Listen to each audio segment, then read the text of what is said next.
Hey guys, tonight we're stepping into a world of brick walls, steam power, and endless noise.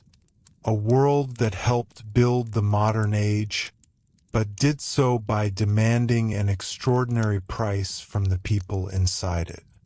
On paper, the Victorian factory promised wages, progress, and industry. In reality, survival depended on stamina, discipline, luck, and a willingness to endure conditions that most people today would find almost impossible. And the deeper you look, the clearer it becomes that the factory was not just a workplace. It was a system that reshaped time, family life, health, and even the meaning of being poor. And before we begin, if you enjoy calm, thoughtful history like this, consider subscribing. A lot of regular listeners do, simply so they can keep finding these long-form stories and settle into the next deep dive without missing it. Now, with that said, let's step into Victorian Britain and ask a very simple question that turns out to have a very uncomfortable answer. Could you actually survive as a Victorian factory worker? To answer that properly, we need to begin with the world that created the Victorian factory in the first place. By the 19th century, Britain had become the leading industrial power on Earth. Coal, iron, cotton, railways, and mechanized production were transforming towns into cities and cities into industrial landscapes of chimneys, warehouses, canals, and crowded streets. The Victorian period, beginning with Queen Victoria's accession in 1837, is often remembered as an age of confidence and invention. But beneath that image of imperial wealth and progress stood an enormous laboring population whose daily lives were far more fragile than the language of progress suggests. Factories did not emerge in a vacuum. They grew because Britain had capital, colonial trade networks, machinery, and, crucially, a huge supply of people who needed work badly enough to accept harsh terms. If you were trying to survive in that world, the first question would not be whether the work was pleasant. It would be whether you had any real alternative. Many factory workers came from families pushed off the land by agricultural change, trapped by low rural wages, or drawn into industrial towns by the possibility of regular income. That word, regular, mattered. In earlier forms of labor, work could be seasonal, irregular, or dependent on household production. The factory offered a wage that came more predictably, but in exchange it took control of your time with a strictness that earlier generations had rarely known. The clock became master. Bells, shifts, fines, and overseers imposed a rhythm that was mechanical and relentless. If you arrived late, pay could be docked. If your output slowed, you could be punished. If the factory faced a downturn, you might be dismissed with little warning. Your survival would depend partly on which factory employed you. Victorian factories were not all identical. Cotton mills in Lancashire, ironworks in the Midlands, pottery works in Staffordshire, match factories in London, and textile operations in Yorkshire all had their own dangers, routines, and wage structures. But some features were widely shared. The hours were long, especially in the earlier part of the century. 10 to 12-hour days were common, and longer stretches were hardly unknown before reform laws began to limit them. The working week often ran 6 days. Saturday might be shorter, but it was rarely free.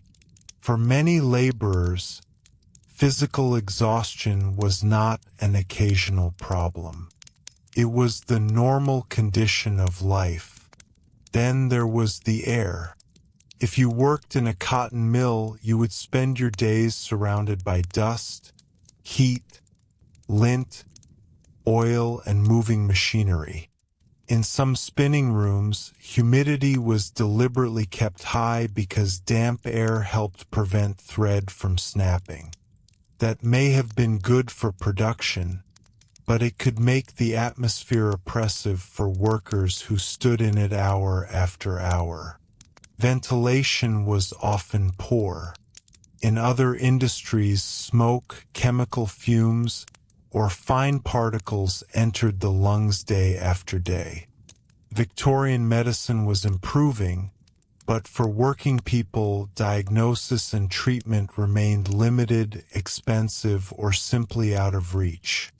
A persistent cough, weakness in the chest, damaged hearing, or chronic pain might not remove you from the factory immediately. More often, it became part of the burden you carried until your body could no longer manage. Noise is another part of factory life that is easy to underestimate. In many modern depictions, we focus on soot and machinery, but the constant sound mattered just as much. A large textile mill could be deafening. The clatter of frames, the whir of belts, the pounding of engines, and the shouted instructions across the floor created an environment where concentration was difficult and mistakes could be costly. Over time, that noise wore people down. It also made accidents more likely. In a place where loose clothing, tired hands, and exposed machinery met at speed, injury was a permanent possibility. Fingers could be crushed, hair or sleeves caught, limbs damaged, and lives changed in a moment. Modern safety guards, compensation systems, and workplace protections were either weak, inconsistent, or absent for much of the Victorian age. If you were injured badly enough to lose your job, survival became a different and even more frightening problem. And that brings us to the central truth of Victorian working-class life. Survival was rarely just about enduring the shift itself. It was about enduring everything around it. Your wages might keep you above starvation, but often only just. Men's wages varied by industry and skill. Women and children were usually paid less, sometimes far less, even when their labor was essential to production. In many families, several members had to work simply to keep rent paid and food on the table. That meant survival was collective. A father's wages alone might not be enough. A mother might take factory work or laundry. Children might enter the mill young, despite reform efforts intended to restrict child labor. Schooling and work often competed with one another, and poverty usually won. If you were a child in a factory district, survival meant growing up quickly. Early 19th century Britain had seen very young children employed in appalling conditions, particularly in textiles and mines. Victorian reformers did succeed in exposing and reducing some of the worst abuses, and factory acts gradually limited hours and set minimum ages in certain sectors. But reform was uneven, enforcement was imperfect, and employers could be evasive.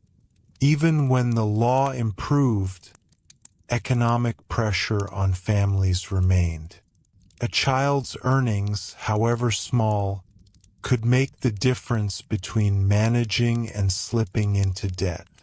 So when we ask whether you could survive as a Victorian factory worker, we also have to ask at what age your survival test began.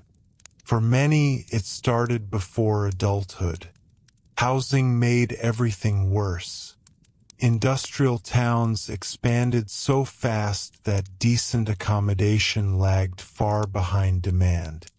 Workers often lived in cramped terraces or courts with poor drainage, contaminated water, and little privacy. Entire families might crowd into a few rooms. Disease spread easily in such conditions.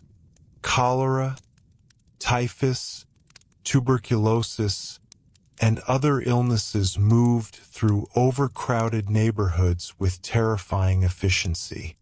After a long day in the factory, home was not always a place of recovery.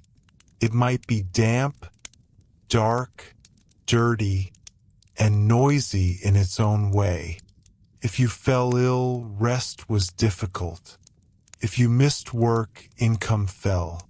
If income fell, food quality worsened. And if food quality worsened, illness became harder to overcome. This was the cycle that trapped so many Victorian laboring families. Work damaged health, poor living conditions prevented recovery, and poverty made escape extraordinarily difficult. Yet it would be too simple to describe factory workers only as passive victims. They endured, adapted, organized, and, when possible, resisted. Some workers built mutual aid networks through family, neighbors, religious communities, and friendly societies. These associations could help during sickness, unemployment, or death, offering at least some support before the modern welfare state existed. Trade unions also grew during the Victorian period, though not without struggle. Employers often opposed them, and the law was not always favorable. Still, workers gradually developed a stronger collective voice, demanding shorter hours, safer conditions, and more predictable treatment. Reform did not arrive as a gift from above. Much of it was pressured into existence by the stubborn refusal of working people to accept that industrial progress should belong only to owners and investors. Gender shaped survival in important ways as well. For women, factory employment could bring wages and a measure of economic participation, but it also came with deep strain. Many women balanced paid work with domestic labor, child care, cooking, cleaning, and the management of scarce household resources. Victorian society often celebrated an ideal of domestic womanhood centered on the home, but that ideal belonged far more comfortably to the middle classes than to the urban poor. In working-class households, necessity usually overruled ideology. Women's factory labor was real, essential, and exhausting. And because their wages were often lower, the same amount of effort bought less security. So, could you survive? The honest answer is yes, many people did. But survival came at a cost that we should not romanticize.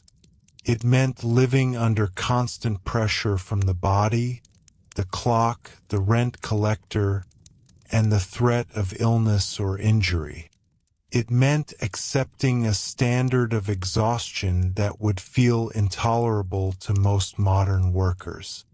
It meant understanding that one accident, one bad winter, one spell of unemployment, or one sickness in the family could push you into crisis. Survival was possible, but stability was rare. Comfort was rarer still. And perhaps the most unsettling part of this story is that Victorian factories were not some strange side road in history. They were central to the making of the modern world. The clothing people wore, the railways that connected cities, the iron that supported bridges, the goods exported across oceans, all of it depended in part on workers whose lives were disciplined into industrial time. The factory worker was not standing outside modernity. The factory worker was one of the people carrying it on their back. That is why the question matters. Not because it invites us to imagine a dramatic test of toughness, but because it reveals how narrow the margin of existence could be in one of history's most celebrated industrial ages. To survive as a Victorian factory worker, you needed health, endurance, and luck. You needed family support, or at least the absence of family disaster. You needed wages that kept coming, a body that kept functioning, and an employer who did not discard you too quickly. Above all, you needed to live in a society where survival was treated as an achievement rather than a guarantee. And for millions of people in Victorian Britain, that was exactly the world they knew. So when we picture the Victorian factory, we should see more than smoke and machinery. We should see the discipline of the clock, the fatigue in the limbs, the lint in the lungs, the anxiety behind every lost day's pay, and the extraordinary resilience of people who endured a system that demanded almost everything from them. The real question is not only whether you could survive it. The real question is what survival would have turned you into by the end of it. To understand that transformation, we have to look more closely at what an ordinary day inside a Victorian factory might actually feel like. Survival was not decided by a single dramatic moment. It was decided by hundreds of small moments, repeated day after day, year after year. The alarm was rarely gentle. For many workers, the day began before sunrise. Industrial towns like Manchester, Leeds, Birmingham, and Glasgow were still dark when people began moving through narrow streets toward mill gates. In winter, mornings could be bitterly cold. Gas lamps flickered through fog and smoke while thousands of workers walked quickly, knowing that arriving even a few minutes late could mean a fine or the loss of part of their wages. The factory bell often controlled this first moment of the day. Once the gates closed, late workers might be locked out or penalized. Discipline inside the factory was not simply about productivity. It was about enforcing the idea that time now belonged to the machine. In earlier rural work, labor could be flexible. Tasks might expand or shrink with the seasons. In the Victorian factory, however, time became standardized, measurable, and relentless. The engine started at a precise moment, and once it did, the entire building seemed to come alive at once. Shafts began turning. Belts snapped into motion. Rows of machines accelerated until the air filled with the constant, mechanical rhythm that would continue for hours. If you worked in a cotton mill, your first task might involve checking threads, frames, or spinning machines. Cotton was one of the industries that powered Britain's industrial expansion. Raw cotton arrived from overseas plantations often from the American South or India, and was processed in enormous mills that dominated the skylines of industrial towns. Inside those mills, workers tended machines that could produce vast quantities of thread and cloth compared to older hand methods. But machines required constant attention. Threads snapped, fibers tangled, dust gathered in moving parts. A worker who failed to notice a problem quickly could disrupt an entire section of production. Standing still was rarely an option. Many factory jobs involved constant movement between machines, checking for faults, tying broken threads, replacing spools, or guiding fabric as it passed through rollers. The work demanded speed and concentration. Even a brief lapse could cause problems. At the same time, the environment made concentration difficult. The noise was overwhelming, especially in spinning rooms where hundreds of frames could operate simultaneously. Workers often communicated through gestures because ordinary conversation was impossible above the mechanical roar. One of the most difficult aspects of factory survival was simply remaining alert. Long shifts combined with repetitive tasks created a dangerous mixture of fatigue and monotony. A worker might repeat the same motion hundreds or thousands of times in a day. The body adapted, but the mind could drift. That drifting could be risky. A moment's distraction near exposed machinery could lead to injuries that changed the course of a life. Historical reports from factory inspectors often describe accidents that seem almost mundane in their causes. A sleeve caught in a spindle, a child leaning too close to a frame, a worker attempting to clean or adjust a moving machine instead of stopping it. In a quieter environment, these mistakes might have been avoided.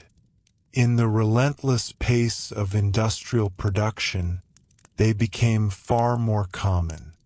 Children, when employed, often performed jobs that adults found too awkward or time-consuming. One such role involved crawling beneath machines to collect loose cotton fibers that accumulated during production. These fibers were valuable enough to reclaim but difficult to gather while machines continued running. For a child small enough to move between spinning frames, the job required speed and caution. If the child moved too slowly or misjudged the timing, the moving machinery above could cause serious injury. Victorian reformers who investigated factories were often deeply disturbed by these conditions, and their reports helped push Parliament toward gradual changes in labor laws. Yet even with reform, the fundamental rhythm of factory work remained demanding. After several hours of labor, workers might receive a short break for food. Meals were usually simple and quick. Bread, tea, perhaps a small portion of cheese or meat if wages allowed it. There was rarely time for a proper rest. The bell would sound again, and workers returned to the machines for the next stretch of the shift. Hunger and fatigue could follow workers through the afternoon, particularly for those whose wages barely covered adequate nutrition. The physical posture required by factory work also mattered. Many workers stood for long periods on hard floors, moving constantly but rarely sitting. Over time, this produced joint pain, swollen legs, and chronic discomfort. Others bent over machines for extended stretches, placing strain on the back and shoulders. When historians study medical records from industrial regions, they often find patterns of illness tied closely to specific industries. Cotton workers frequently suffered respiratory issues caused by inhaling fine fibers. Workers in match factories sometimes developed a terrible condition known as phossy jaw, linked to exposure to phosphorus chemicals. Pottery workers inhaled silica dust that slowly damaged the lungs. These diseases developed gradually, sometimes taking years to fully reveal themselves. But once established, they were often permanent. And yet, despite these hardships, people continued returning to the factory day after day. The reason was simple and stark: the wage. Even a modest wage provided something that mattered enormously in 19th century urban life: the ability to purchase food regularly. Bread, potatoes, and basic staples were the foundation of working-class diets. Meat was less common for poorer families, though occasional purchases might be possible when wages allowed it. Tea became a central part of daily life because it provided warmth, energy, and a sense of comfort in otherwise difficult conditions. Food, however, represented only one part of survival. Rent was another constant pressure. Industrial cities expanded so quickly during the Victorian period that housing construction struggled to keep up. Entire neighborhoods of tightly packed terraces appeared almost overnight. These houses were small, often built cheaply, and frequently lacked adequate sanitation. Many families shared outdoor toilets or water pumps with multiple neighboring households. Clean drinking water could be difficult to obtain, especially before major urban sanitation reforms later in the century. The result was a pattern of disease that deeply affected working-class districts. Cholera outbreaks in the 19th century revealed how dangerous contaminated water supplies could be. When cholera struck crowded neighborhoods, it moved rapidly from house to house. Families already weakened by long work hours and limited nutrition found themselves especially vulnerable. Public health reformers, including figures like Edwin Chadwick and later sanitary engineers, began pushing for improved sewer systems and cleaner water supplies. These efforts gradually transformed many British cities, but progress took time, and for decades many factory workers lived in environments where illness could spread easily. Another challenge to survival came from the instability of industrial markets themselves. Factories depended on global trade. Cotton shipments from overseas, demand for manufactured goods, financial crises, or shifts in international markets could all disrupt production. When factories reduced hours or closed temporarily, workers faced sudden income loss.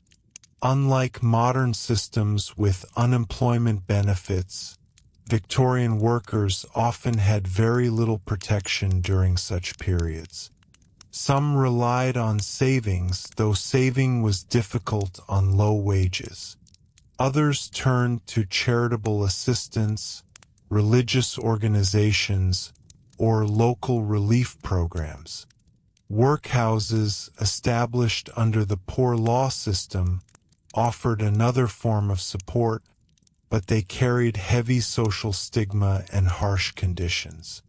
Many people feared the workhouse almost as much as starvation itself. Despite these realities, Victorian factory communities developed strong social networks. Neighbors helped one another during illness or unemployment. Families shared resources when times became difficult. Churches, chapels, and friendly societies played important roles in creating mutual aid structures. A friendly society, for example, might collect small weekly contributions from members and provide payments if a member fell sick or died. These organizations represented early forms of collective insurance, created by workers themselves in response to the uncertainties of industrial life.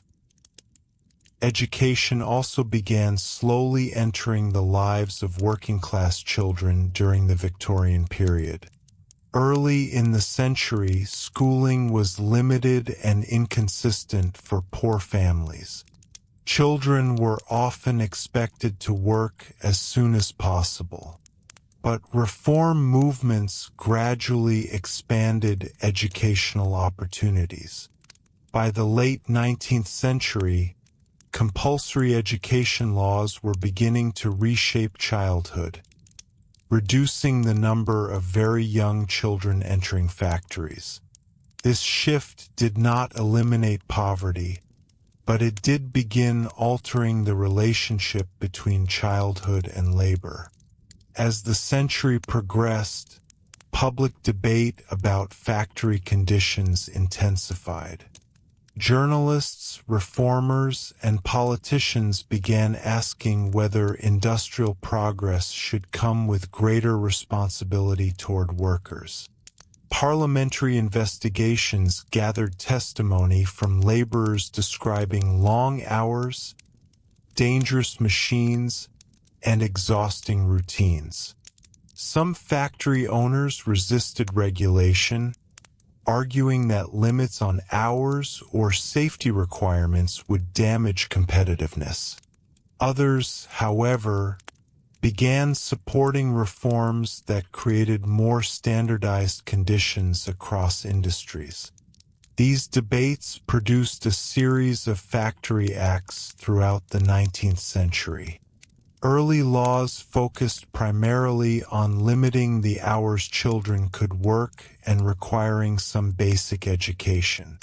Later acts extended protections to women and introduced inspections to enforce regulations.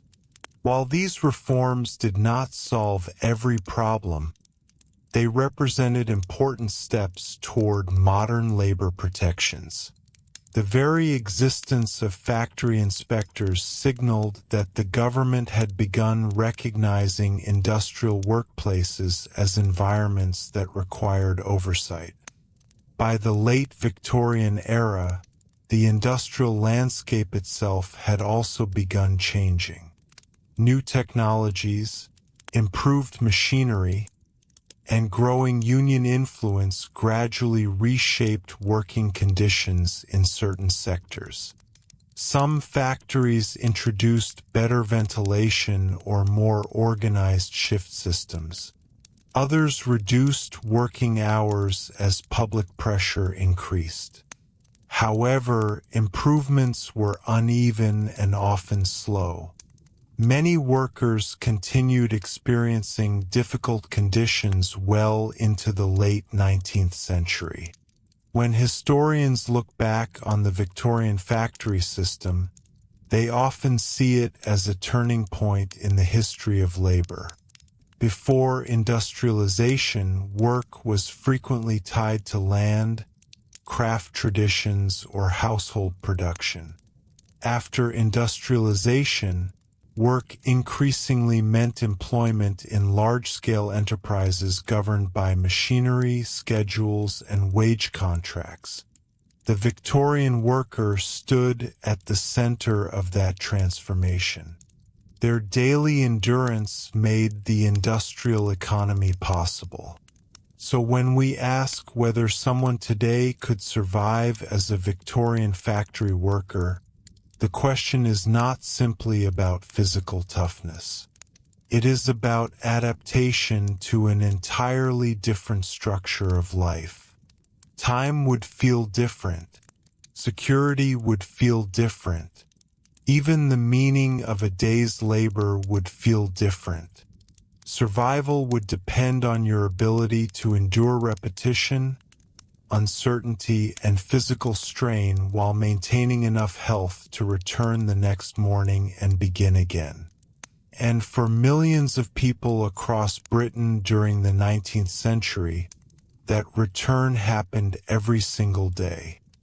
As the years passed, surviving factory life also meant learning how to live within a system that rarely slowed down for anyone. For many Victorian workers, the factory did not simply occupy the hours of the day. It gradually shaped their habits, their expectations, and even their sense of identity. Entire towns began organizing themselves around industrial schedules. When the morning bell rang, streets emptied as thousands moved toward mills and workshops. When the evening whistle sounded, those same streets filled again with tired workers returning home through smoke-stained neighborhoods. Industrial towns such as Manchester, often called Cottonopolis, were perhaps the clearest example of this transformation. In the early 18th century, Manchester had been a modest market town. By the middle of the 19th century, it had become one of the most important industrial centers in the world.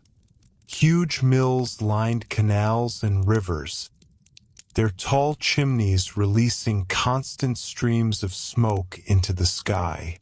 At night, the glow from factory windows could illuminate entire districts. The city represented the promise and the cost of industrial progress at the same time. For a worker trying to survive there, the environment itself could feel overwhelming. The smell of coal smoke hung constantly in the air. Streets were often crowded, muddy, and noisy. Horse-drawn carts carried raw materials and finished goods between warehouses and railway stations. The pace of movement never seemed to stop. To someone arriving from a rural village, the industrial city might feel both exciting and intimidating. There were opportunities to earn wages, but also the constant awareness that thousands of other workers were competing for the same jobs. Competition mattered because factory employment, while more regular than many older forms of labor, was not guaranteed forever. A worker who failed to keep up with production demands could be replaced. Machines were improving quickly during the Victorian era, and owners were always looking for ways to increase efficiency. Skilled workers still held advantages in certain trades, but many factory roles required only basic training. That meant employers could often hire new workers when needed, particularly during periods when rural migrants arrived in cities searching for income. This constant pressure shaped how workers behaved inside the factory. Punctuality became essential. Efficiency became a personal survival strategy. Many workers developed routines that helped them manage exhaustion and repetition. Some learned to pace their movements carefully, conserving energy across long shifts. Others relied on quiet cooperation with nearby workers, helping each other resolve small problems quickly so machines could continue running without interruption. Cooperation was more common than competition on the factory floor itself. While owners and managers enforced discipline, workers often relied on one another for practical support. A more experienced worker might quietly show a newcomer how to tie threads faster or avoid a particular hazard. Small acts of assistance helped maintain the flow of production, but they also built a sense of shared experience among people who understood the pressures of the job. Outside working hours, this sense of shared experience could grow into community. Victorian working-class neighborhoods developed their own social rhythms and traditions. After long shifts, workers might gather in local pubs, chapels, or meeting halls. These places provided rare moments of relaxation and conversation. In communities where daily life involved constant labor, even a short evening gathering could feel important. Religion also played a significant role in many factory districts. Churches and chapels were not only places of worship, but also centers of education, charity, and social organization. Sunday schools offered basic literacy instruction to children who worked during the week. Religious groups sometimes organized relief efforts for families facing illness or unemployment. For many workers, these institutions provided emotional stability in an otherwise uncertain environment. Yet the pressure of factory life did not disappear once the shift ended. Home life was often just as demanding. Victorian working-class homes rarely contained the comforts that modern households take for granted. Lighting was limited, often provided by candles or oil lamps. Heating depended on coal fires that required constant attention. Water had to be collected and carried. Laundry and cooking required hours of manual effort. For women in particular, the workload could be immense. A woman who worked in a factory during the day might still be responsible for preparing meals, washing clothes, caring for children, and maintaining the household in the evening. The idea of separate work and home spheres was far less clear for working-class families than it was for wealthier households. Survival depended on everyone contributing in whatever way they could. Children, too, experienced this pressure. Even when they were not employed in factories, many children performed small jobs to support their families. They might deliver goods, run errands, help in workshops, or assist with household tasks. Childhood in Victorian industrial communities often involved responsibility at a very young age. While reformers gradually expanded access to education, the balance between school and work remained delicate for many families. Despite these challenges, industrial communities were not entirely bleak places. People celebrated holidays, organized local events, and found ways to enjoy brief moments of leisure. Music halls, fairs, and public parks offered entertainment and escape from the routines of factory life. By the later Victorian period, some employers and local governments began recognizing the value of providing recreational spaces for workers. Parks and libraries appeared in many industrial towns, offering small but meaningful improvements to urban life. Still, survival in the Victorian factory system remained uncertain. One of the most difficult realities was aging. Factory work relied heavily on physical strength and endurance. Younger workers could move quickly between machines and maintain long hours of concentration. As workers grew older, however, the strain accumulated. Joints stiffened, eyesight weakened, and chronic illnesses made it harder to keep pace with demanding production schedules. Without modern pension systems, older workers often faced difficult choices. Some continued working as long as their bodies allowed. Others shifted into less demanding roles if such opportunities existed. Family support became crucial. Adult children who found stable employment sometimes helped support aging parents, continuing the cycle of shared survival that had defined working-class life for generations.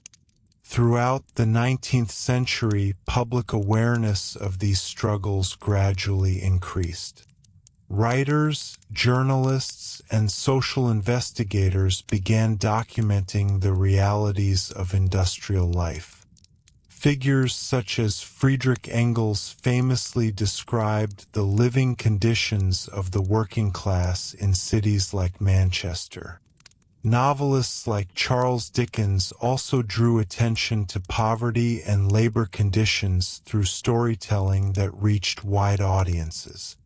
These accounts did not always present a perfectly balanced view, but they helped spark conversations about responsibility and reform. As Britain moved deeper into the industrial age, many citizens began questioning whether economic progress should come at such a high human cost. Political debates about labor laws, urban sanitation, and public health became increasingly common. Some factory owners responded to this criticism by experimenting with improved working environments. A few industrialists believed that healthier, better treated workers could also be more productive. In certain towns, employers built model villages with improved housing, schools, and community facilities for their workforce. These experiments were relatively rare compared to the overall scale of industrial labor, but they demonstrated that alternatives were possible. By the late 19th century, Britain had begun moving slowly toward a new understanding of industrial responsibility. Labor unions gained greater legal recognition, allowing workers to organize more openly. Public health reforms improved sanitation in many cities. Education laws expanded literacy and reduced child labor in factories. The working day gradually shortened in some industries as social pressure grew. These changes did not erase the hardships of earlier decades, but they marked the beginning of a long transition toward modern labor standards. The experiences of Victorian factory workers helped shape those reforms. Their endurance revealed the limits of a system that demanded endless productivity without adequate protection. When we look back today, the Victorian factory can seem distant, almost like a different world. The machines were louder, the air dirtier, the hours longer, and the protections far weaker than what many workers experience now. Yet the legacy of that world remains deeply connected to modern society. The structures of industrial employment, the concept of hourly wages, the idea of organized labor, and the expectation of workplace safety all developed through struggles that took place during this era. The question of survival, therefore, carries a deeper meaning. Surviving as a Victorian factory worker was not simply about enduring physical hardship. It meant navigating an entirely new economic system that was still being invented. Workers were adapting to a society that had not yet learned how to balance productivity with human welfare. And that balance, imperfect though it remains, was shaped in large part by the lives of those workers who stood beside spinning frames, iron furnaces, and assembly benches during the 19th century. Their long days, their crowded homes, their communities, and their resilience helped build the foundation of the industrial world we know today. But the most revealing part of this story may still lie ahead, because to truly understand survival in the Victorian factory system, we also need to examine what happened when workers reached the limits of endurance, when illness, injury.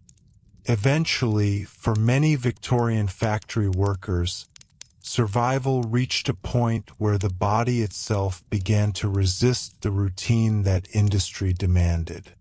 The factory system relied heavily on physical stamina, but human endurance always had limits. After years of long shifts, polluted air, and repetitive labor, those limits began to appear in subtle ways at first. A persistent cough that refused to fade.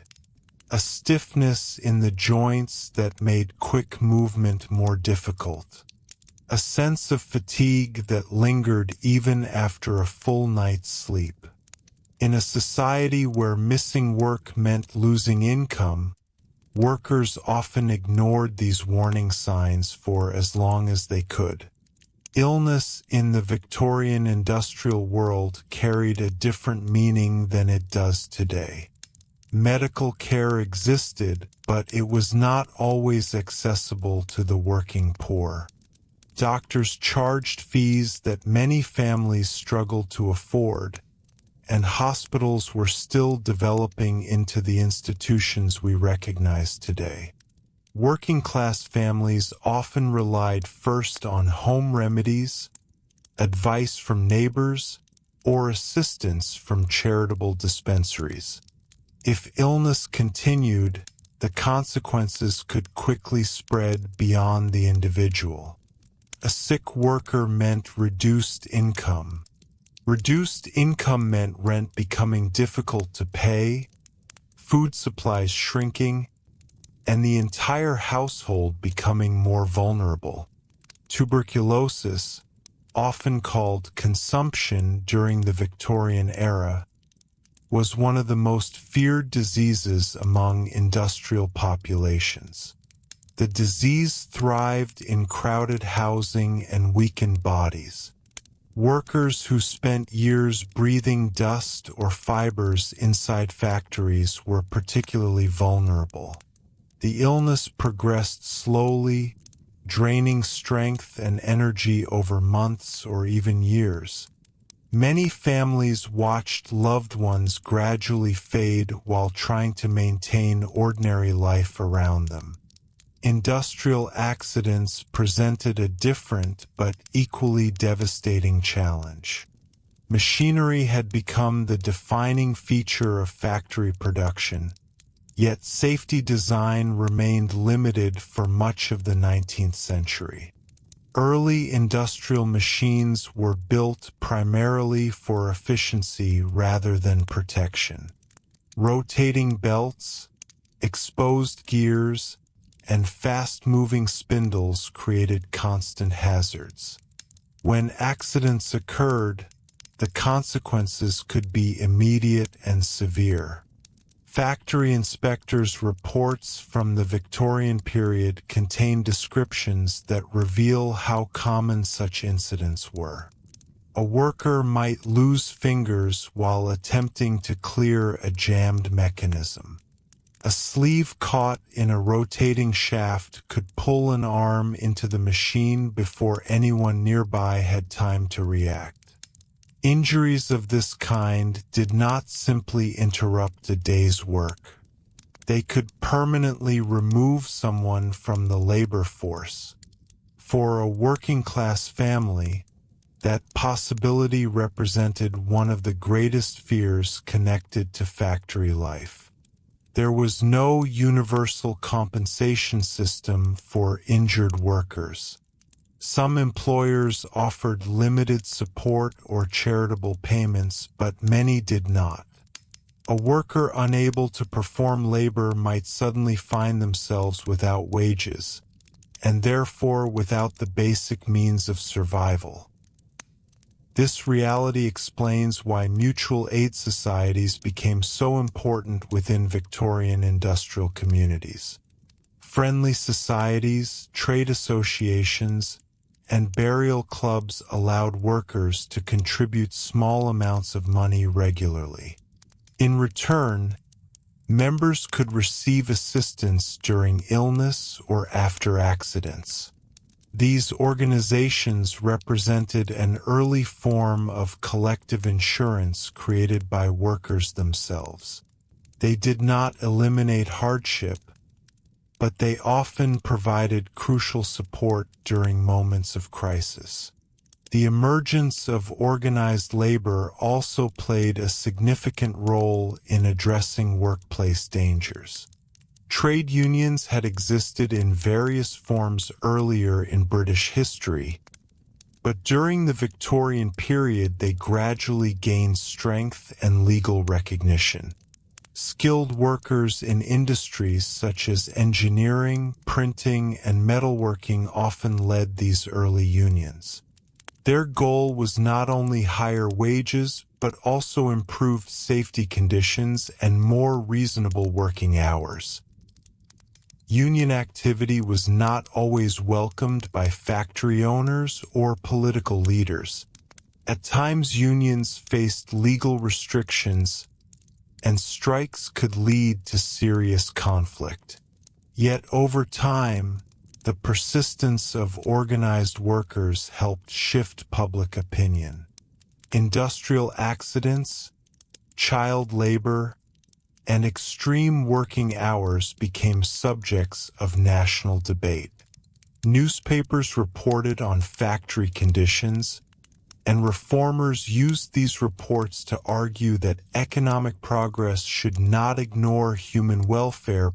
One of the most important outcomes of these debates was the gradual strengthening of factory legislation. Earlier in the century, factory laws had focused mainly on protecting children.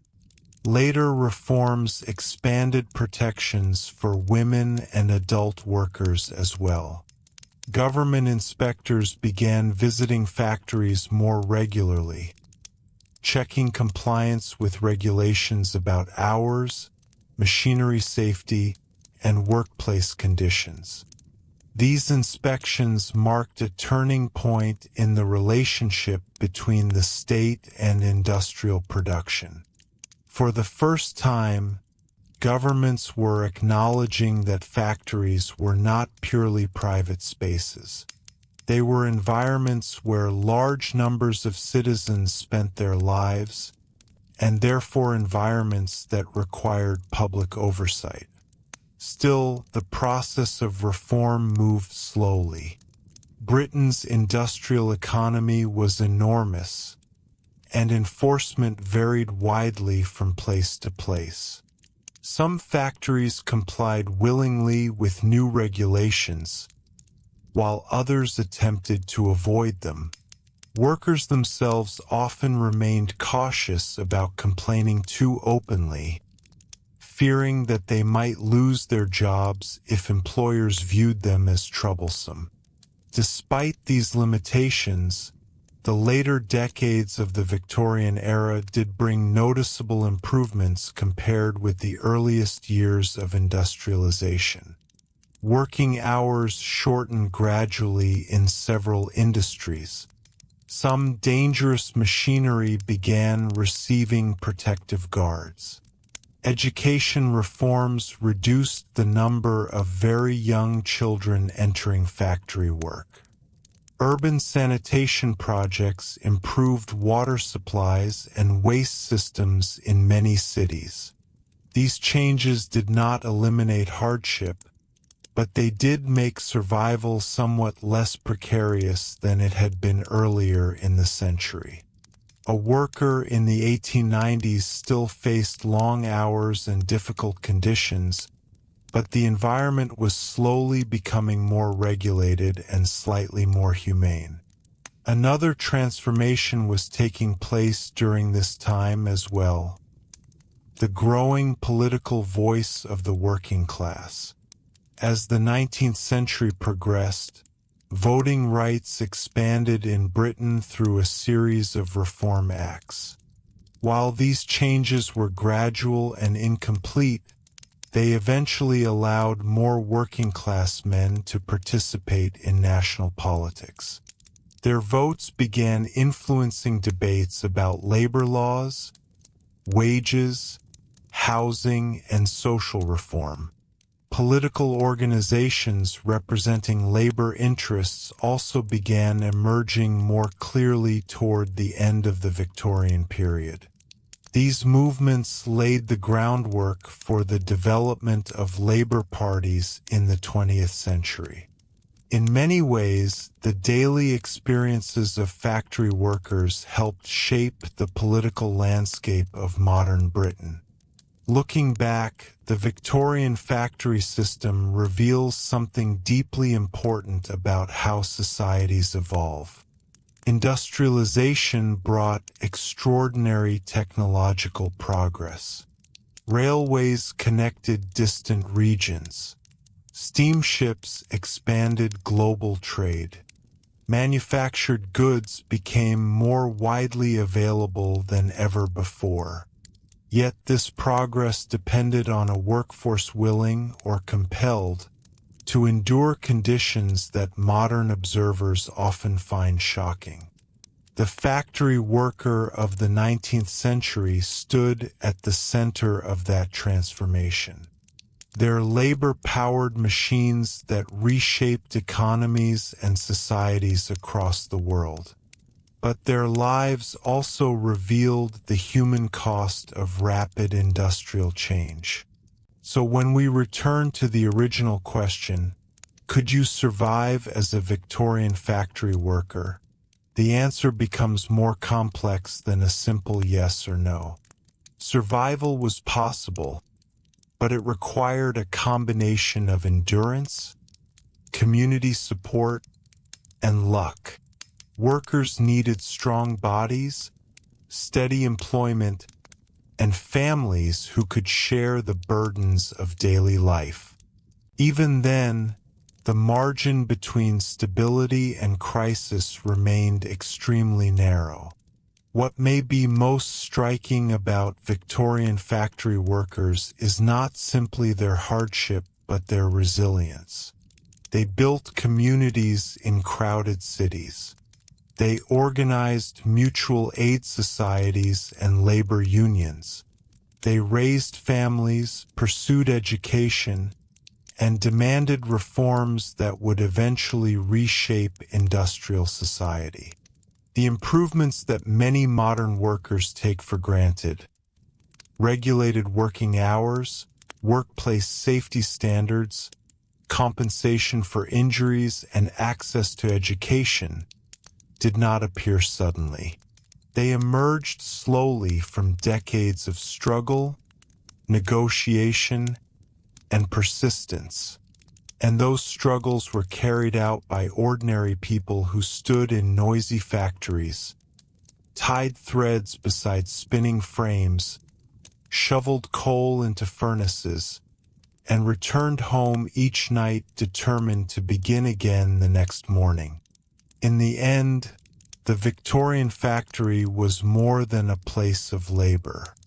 It was a proving ground where the modern relationship between work, law, and society was forged.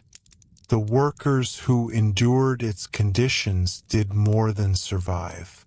They helped create the foundations of the industrial world that followed. And perhaps the most humbling realization is that the comforts of the modern workplace, the safety rules, the shorter hours, the rights that workers now expect, are in many ways the distant echoes of lives lived under far harsher conditions.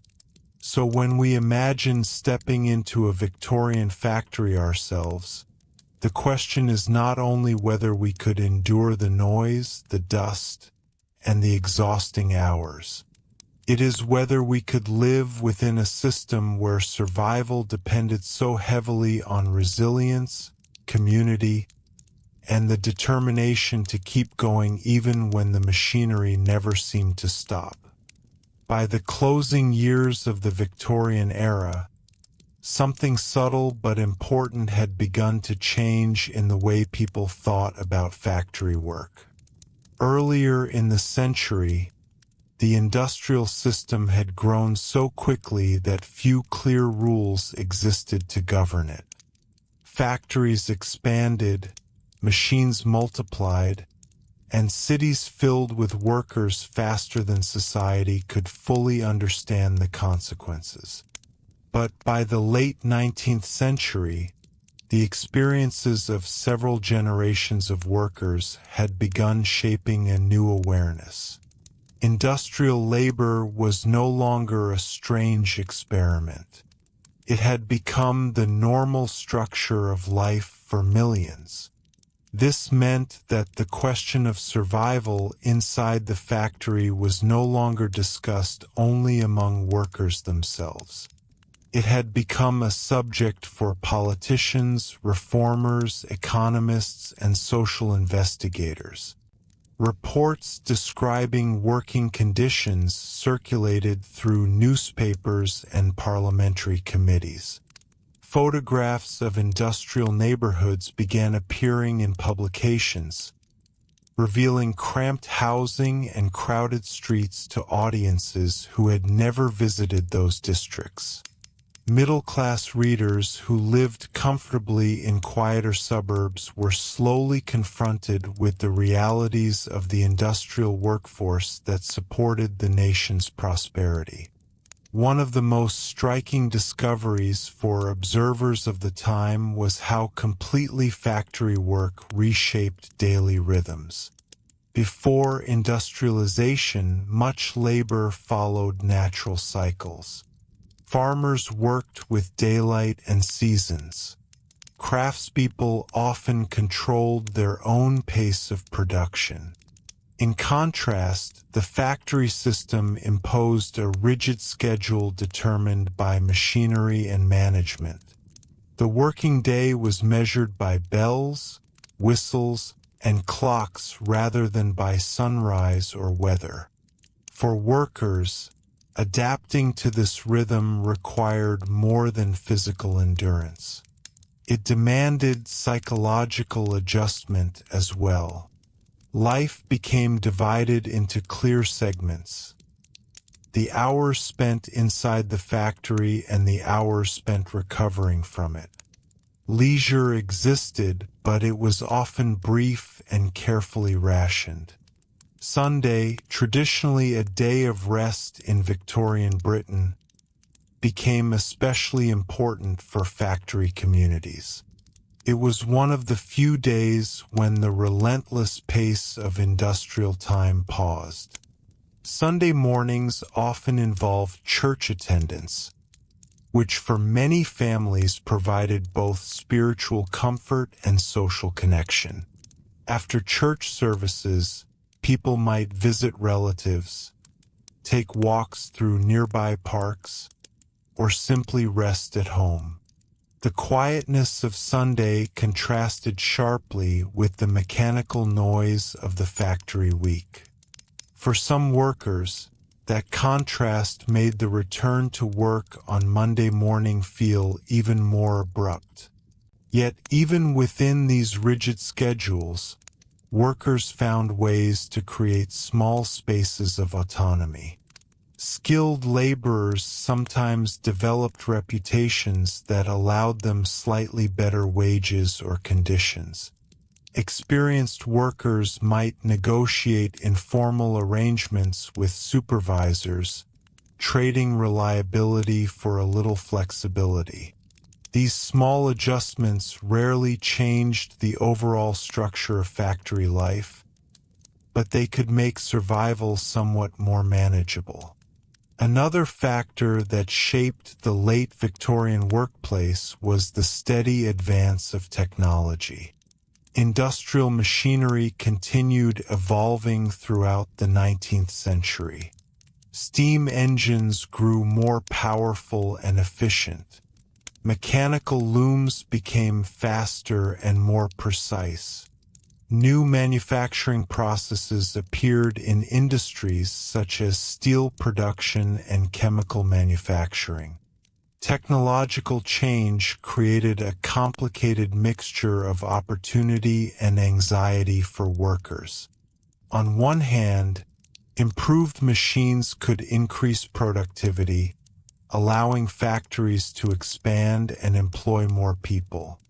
On the other hand, machines sometimes replaced skilled tasks that workers had once performed manually. When a machine simplified a process, it could reduce the need for specialized training. Employers might hire cheaper labor to operate equipment that previously required years of apprenticeship. This fear of replacement was not imaginary. Earlier in the industrial era, groups of workers known as the Luddites had famously destroyed machines they believed threatened their livelihoods. By the Victorian period, outright machine breaking had largely faded, but the underlying concern remained. Workers understood that technology could both create jobs and eliminate them. Trade unions increasingly became the organizations through which workers addressed these concerns. By negotiating collectively, workers hoped to ensure that technological changes did not simply push wages downward or increase working hours without limit. Union leaders argued that the benefits of industrial progress should be shared more fairly between employers and employees. These negotiations sometimes succeeded, especially in industries where workers possessed specialized skills that were difficult to replace. In other sectors, particularly those relying on unskilled labor, the balance of power often remained tilted toward employers. Still, the very existence of unions changed the atmosphere of industrial relations. Workers were no longer entirely isolated individuals negotiating alone with factory owners. They were part of larger organizations capable of applying pressure through strikes, public campaigns, or political influence. At the same time, Victorian society itself was undergoing gradual cultural shifts. Literacy rates increased as education expanded. Newspapers became cheaper and more widely distributed. Workers who could read began following national debates about labor laws, wages, and political representation. Ideas about social justice, workers' rights, and public responsibility spread through pamphlets, speeches, and public meetings. These developments did not eliminate hardship, but they slowly altered the expectations surrounding industrial labor.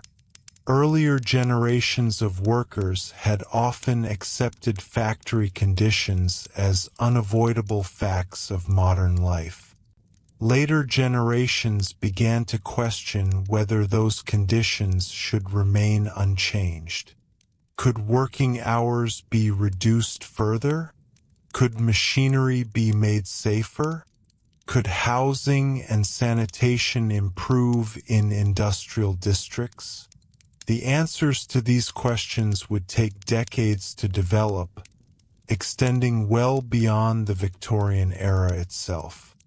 But the discussions that began during the 19th century laid the groundwork for many reforms that followed in the 20th century.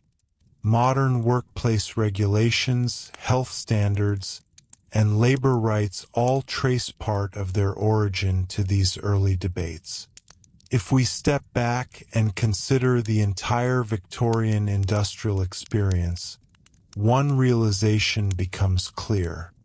The factory worker was not merely a participant in history. The factory worker was one of its primary drivers. Every bolt tightened, every thread spun, every furnace tended contributed to a vast economic transformation that reshaped global trade and technology. Britain's railways expanded across the countryside, carrying goods manufactured in industrial towns to distant ports. Steamships transported those goods across oceans to markets around the world. Cities grew rapidly as factories attracted more workers seeking employment. In many ways, the 19th century was an age defined by industrial expansion. But the foundation of that expansion rested on human effort. Machines could multiply productivity, but they still required workers to operate them, maintain them, and feed them with raw materials. Without the daily labor of millions of men, women, and children, the Industrial Revolution would have remained little more than a collection of interesting inventions. This is why the question of survival remains so powerful. It reminds us that progress is rarely abstract. Behind every technological leap stand individuals whose lives are shaped by the systems they help create. For Victorian factory workers, survival meant adapting to a world that was changing faster than almost any previous generation had experienced. Rural traditions gave way to urban routines. Handcraft gave way to machine production. Local markets expanded into global trade networks. Each of these changes brought both opportunity and risk. Some workers managed to improve their lives gradually, especially as reforms took effect and wages rose modestly toward the end of the century. Others remained trapped in cycles of poverty that industrial growth alone could not solve. Yet across these varied experiences, one characteristic appears again and again in historical records: resilience.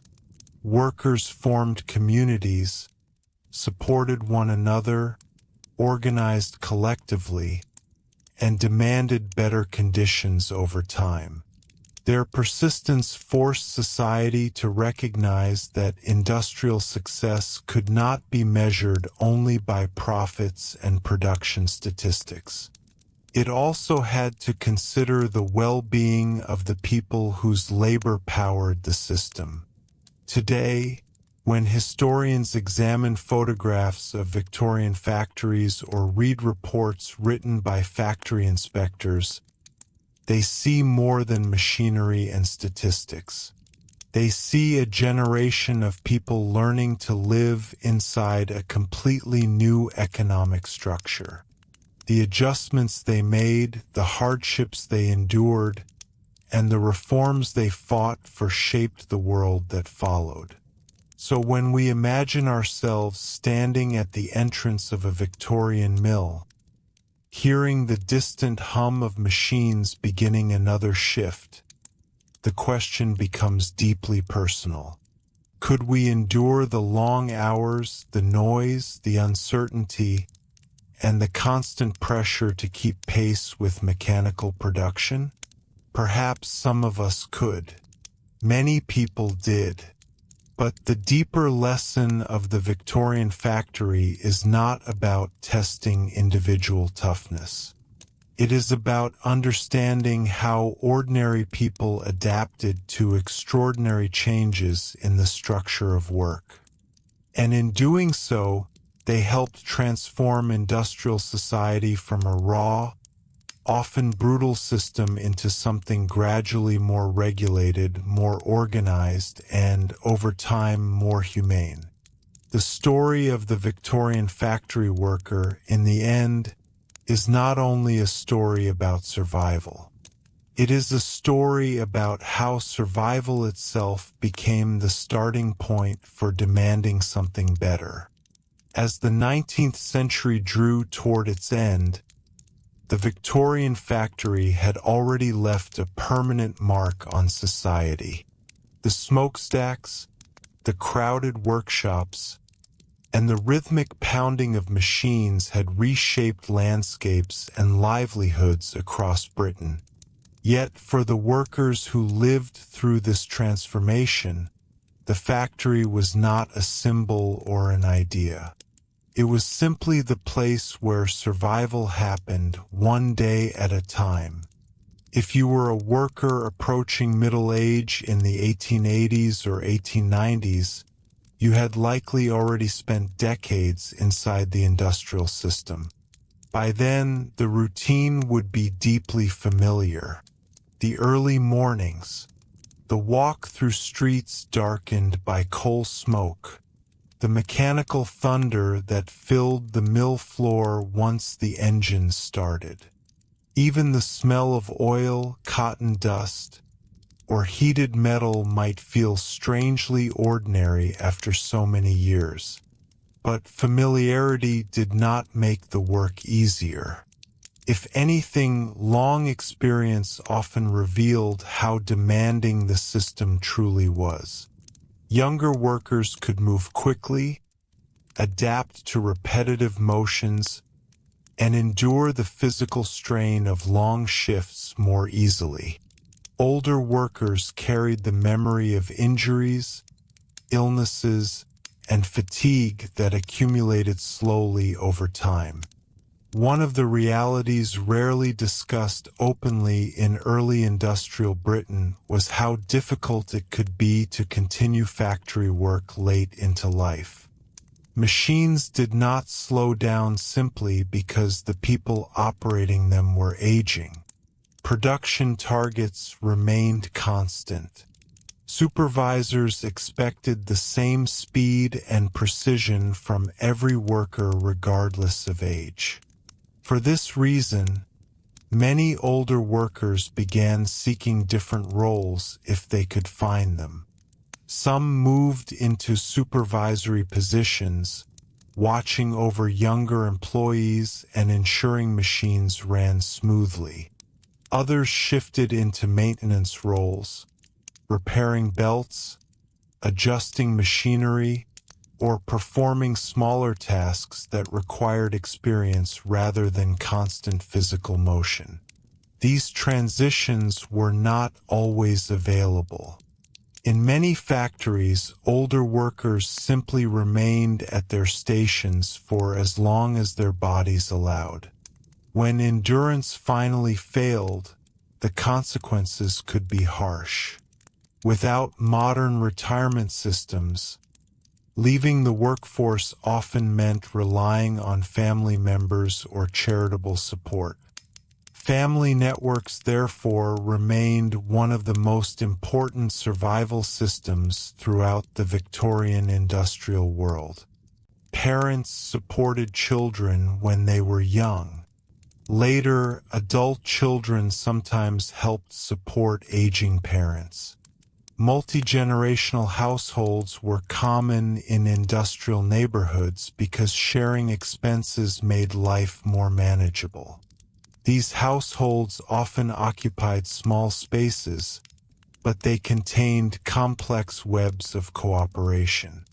Grandparents might care for younger children while parents worked long shifts. Older siblings could help with errands or small household tasks. Everyone contributed in whatever ways they could. At the same time, the Victorian era witnessed a slow but noticeable improvement in certain aspects of urban life. Public health reforms introduced new sewer systems, cleaner water supplies, and better waste management in many cities. These changes reduced the spread of diseases that had once devastated working-class neighborhoods. Housing reforms also began addressing the worst conditions in overcrowded districts. Some older slums were demolished and replaced with improved housing blocks. Though these developments were uneven and often limited, they represented a recognition that industrial cities required better planning and infrastructure. Education, too, continued expanding during the later Victorian period. By the 1870s and 1880s, laws encouraging compulsory schooling meant that increasing numbers of children spent at least part of their youth in classrooms rather than factories. Literacy rates rose steadily, opening new opportunities for workers and their families. For young people growing up in industrial towns toward the end of the century, this shift created subtle changes in expectations. Factory work remained common, but education introduced the possibility of alternative paths. Some children learned clerical skills, technical trades, or professions that placed them slightly outside the traditional factory floor. Even within factories themselves, technological change continued reshaping daily work. New machines were often larger, more efficient, and somewhat safer than earlier designs. Engineers began incorporating protective guards and improved mechanisms that reduced certain kinds of accidents. None of these improvements eliminated the fundamental challenges of industrial labor, but they did gradually alter the environment in which workers operated. The factory of the 1890s was still noisy and demanding, yet it was not identical to the factories that had shocked early reformers decades earlier. Meanwhile, the voices of workers themselves were becoming more influential in national conversations. Labor organizations had grown stronger, and working-class political movements were beginning to gain representation in Parliament. These developments ensured that questions about wages, working hours, and safety standards could no longer be ignored easily. Many historians view this period as the moment when industrial society began developing a more balanced relationship between employers and employees. The process was slow, and conflicts certainly continued, but the idea that workers deserved protection under the law had gained widespread acceptance. Looking back from a modern perspective, the Victorian factory stands at a fascinating intersection in history. It represents both the beginning of large-scale industrial production and the early stages of labor reform. The same system that produced enormous wealth also revealed the need for safeguards to protect those whose labor powered it. And this brings us back to the original question that started our journey. Could you survive as a Victorian factory worker? In a purely physical sense, survival was certainly possible. Millions of people managed it. They woke before dawn, endured long shifts, navigated dangerous machinery, and returned home night after night. Their lives were demanding, but they found ways to adapt. Yet survival meant more than simply staying alive. It meant learning how to function within a system that placed extraordinary demands on time, health, and family life. It meant accepting uncertainty as a constant companion. A sudden illness, an injury, or a downturn in factory production could threaten everything a family depended on. For those who endured it successfully, survival required resilience, cooperation, and a willingness to work within communities where neighbors relied on one another for support. Industrial towns may have been crowded and polluted, but they were also places where people built friendships, traditions, and shared identities. In many ways, the Victorian factory worker helped shape the modern understanding of labor itself. Their experiences influenced the creation of safety laws, working hour limits, labor unions, and public health reforms. The standards that many workplaces follow today did not appear automatically. They grew from the recognition that human endurance has limits. The story of Victorian factory life therefore carries an important reminder. The machines that defined the industrial age were powerful, but they never operated alone. Behind every spinning frame, every steam engine, and every assembly line stood people whose labor sustained the system. Their survival was not guaranteed. It depended on strength, circumstance, and sometimes simple luck. But through persistence and collective effort, these workers slowly reshaped the conditions under which industrial labor took place. And because of that, when we look at photographs of towering mills or read accounts of smoky factory districts, we should remember that those places were not only engines of economic change. They were environments where millions of ordinary people built their lives while navigating one of the most dramatic transformations in human history.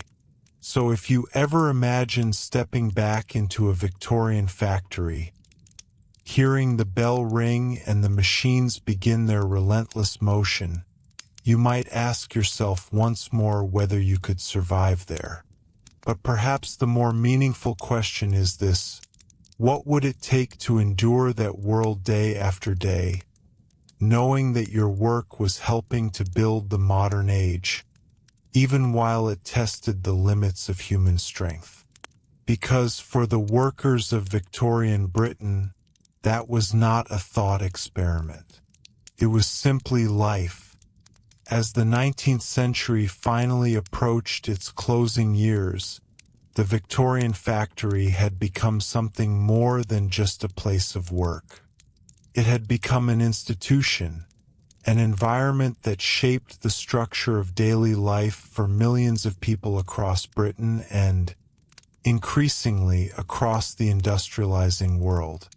For those who lived through it, the factory was not simply a building filled with machines. It was the center of a social system that dictated when people woke, when they ate, how families organized themselves, and even how entire neighborhoods developed. If you imagine standing outside a large textile mill in the late Victorian period, perhaps around the 1890s, the scene would already feel familiar to anyone who had lived there for years. The building itself might rise several stories above the surrounding streets, constructed of dark brick and tall windows designed to capture as much daylight as possible. A chimney towered overhead, releasing a constant plume of smoke from the boilers that powered the steam engines inside. Nearby streets would be lined with rows of terraced houses where workers and their families lived within walking distance of the mill. At certain times of day, the streets would suddenly fill with movement. Early in the morning, workers emerged from narrow doorways and walked quickly toward the factory gates. Men in worn coats, women carrying small bags or shawls, young workers who had grown accustomed to the routine from an early age. The atmosphere often carried the smell of coal smoke and damp stone, especially during winter mornings when fog mixed with industrial pollution to create the thick haze that Victorian writers frequently described. Once the gates opened and the workers entered, the world inside the factory followed a rhythm that rarely changed. Steam engines began turning massive shafts connected to belts running through the building. Those belts transferred motion to hundreds of individual machines, each performing a specific part of the manufacturing process. In textile mills, spinning frames twisted cotton fibers into thread while mechanical looms wove thread into cloth with astonishing speed. The scale of production would have impressed any visitor from an earlier century. What once required large numbers of hand weavers working slowly in small workshops could now be accomplished by machines operating continuously under the supervision of factory workers. This efficiency was one reason Britain dominated global textile markets during the 19th century. But for the workers themselves, the machines were less impressive than demanding. Each machine required attention, and often several machines were assigned to a single worker. The worker's job was not simply to watch the machinery. It involved constant monitoring, adjusting threads, repairing brakes, replacing spools, and ensuring that the machine continued operating smoothly. In practice, this meant that the worker was rarely still. Moving between machines, responding quickly to problems, and maintaining a steady pace became the foundation of daily survival. A moment of delay might allow threads to tangle or fabric to misalign, which could disrupt production and attract the attention of supervisors. Supervisors were an important part of the factory hierarchy.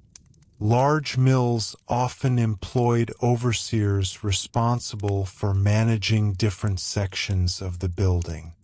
These individuals monitored productivity, enforced discipline, and ensured that workers followed the strict schedule required by industrial production. While some overseers developed respectful relationships with workers, others ruled with a harsher approach, emphasizing speed and efficiency above all else. The factory floor therefore existed as a carefully structured environment where each person occupied a defined role. Owners rarely appeared in person except for occasional inspections or meetings with managers. Managers handled administrative decisions and overall operations. Overseers controlled the day-to-day functioning of production areas. Workers performed the labor that kept the machines running. Within this hierarchy, survival depended partly on reputation. A worker known for reliability and skill might receive slightly better treatment or more stable employment. Someone considered careless or slow risked dismissal, especially during times when factories had more applicants than available positions. Yet, even in this structured environment, workers developed subtle forms of independence.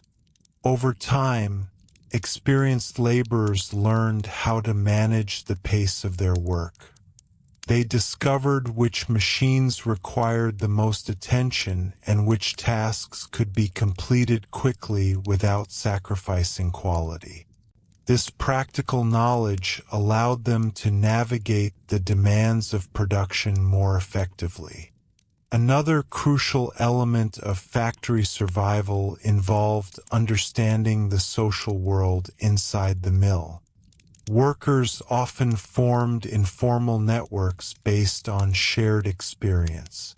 These networks could offer small but meaningful advantages. A nearby colleague might quietly help fix a jammed machine or alert someone to a supervisor approaching. Such cooperation allowed workers to maintain productivity while protecting one another from unnecessary penalties. These relationships extended beyond the factory walls as well. Workers who spent long hours together often lived in the same neighborhoods and attended the same churches or social gatherings. Over time, industrial towns developed strong community identities shaped by shared labor and shared challenges. It is important to remember that Victorian factory workers were not simply individuals struggling in isolation. They were part of communities that adapted creatively to the demands of industrial life. Families supported one another, neighbors shared resources, and local organizations offered assistance when times became difficult. One of the most remarkable aspects of these communities was their ability to create moments of culture and leisure despite exhausting work schedules. Music halls, reading clubs, sports teams, and public festivals all appeared in industrial towns during the later Victorian period. Workers who spent their days surrounded by mechanical noise sometimes spent their evenings singing, storytelling, or attending theatrical performances. Libraries also began appearing in many industrial cities thanks to philanthropic efforts and municipal reforms. Access to books and newspapers allowed workers to engage with national debates and broaden their knowledge. For some individuals, reading became a form of quiet escape from the pressures of factory life. The Victorian era also witnessed the gradual expansion of organized recreation. Public parks were constructed in several industrial cities, offering open spaces where families could walk, relax, or simply breathe cleaner air away from factory districts. These parks represented an early recognition that urban workers needed access to environments that supported physical and mental well-being. Even with these improvements, however, the factory system remained demanding. Long hours continued to shape daily routines. Industrial accidents still occurred, though somewhat less frequently as safety measures improved. Economic downturns still threatened employment stability. What had changed by the end of the Victorian period was the growing recognition that factory workers were not simply interchangeable parts in a mechanical system. Their well-being mattered not only to their families but also to the broader health of society. This realization gradually influenced political and social reform movements. Governments began accepting greater responsibility for regulating working conditions. Employers increasingly understood that extremely harsh conditions could provoke unrest or reduce productivity. Workers themselves continued organizing through unions and political associations to advocate for their rights. In many ways, the late Victorian factory represents the beginning of a new phase in industrial history. The earliest decades of industrialization had focused almost entirely on expansion and efficiency. The later decades began addressing the human consequences of that expansion. Survival inside the factory was still difficult, but the conversation surrounding industrial labor had shifted. Society was beginning to ask how factories could operate without pushing workers beyond their physical limits. This shift did not happen overnight. It emerged slowly through countless debates, investigations, strikes, and reforms.